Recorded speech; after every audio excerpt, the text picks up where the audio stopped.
qui concerne le bombardement. Vous vous souvenez, on en avait beaucoup parlé de cette école de filles au premier jour de la guerre en Iran, bombardement par les Américains, d'après cette enquête du New York Times. Et oui, le bilan est terrible, on le rappelle, au moins 175 morts, des victimes principalement âgées de 7 à 12 ans. Marie Gentric, vous êtes notre envoyée spéciale à Washington.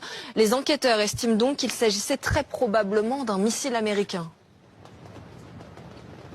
Oui, alors comment sont-ils arrivés à cette conclusion? C'est l'une des questions. Eh bien, ils ont analysé des images satellites, des posts sur les réseaux sociaux, des vidéos, et ce dont ils se sont rendus compte, eh bien, c'est que cette frappe qui a visé cette école en Iran est intervenue au même moment qu'une frappe qui visait une base navale, des bases navales même, des gardiens de la Révolution, à côté du détroit d'Ormuz.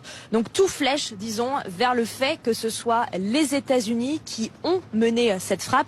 Même si c'est important de le dire, pour l'instant, il n'y a pas de conclusion définitive. Tout pointe vers cela, mais pas de conclusion définitive. Il faut aussi dire que les États-Unis n'ont jamais dit qu'ils n'étaient pas derrière cette frappe. Ils n'ont jamais dit qu'ils étaient derrière, mais ils n'ont jamais dit non plus qu'ils n'étaient pas responsables. D'ailleurs, le ministre de la Défense américain avait déclaré mercredi qu'une enquête était en cours et que quels que soient les résultats, l'intention des États-Unis n'avait jamais été de cibler des civils.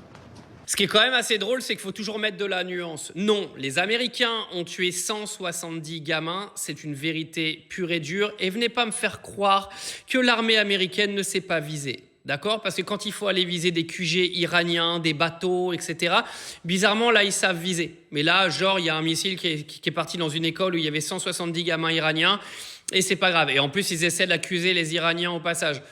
Très bien, très belle stratégie de la part des Israéliens et des Américains de venir faire croire qu'en fait le gouvernement iranien, ils vont balancer en fait des missiles dans leurs propres immeubles avec 170 gamins à l'intérieur.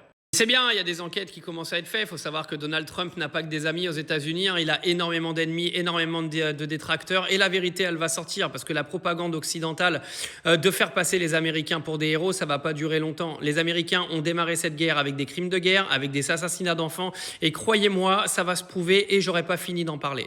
Il est hors de question que la propagande occidentale continue en fait de nous faire croire aujourd'hui qu'il y a un gentil et un méchant dans cette affaire. Il y a une guerre, il y a que des gens qui meurent tous les jours, des gens qui n'ont rien demandé à personne. Tout ça à cause d'un enculé de président américain qui s'est pointé avec un bateau en se faisant passer un petit peu pour le John Wayne de la planète. Et là, il est en train de passer pour un gros con parce que c'est un gros con, c'est une merde. Il vient de même être... Aujourd'hui a été prouvé également qu'il a violé une gamine de 13 ans dans les années 80. C'est la suite des dossiers Epstein qui viennent de sortir aujourd'hui aux États-Unis. Vous inquiétez pas, je suis sur le dossier aussi.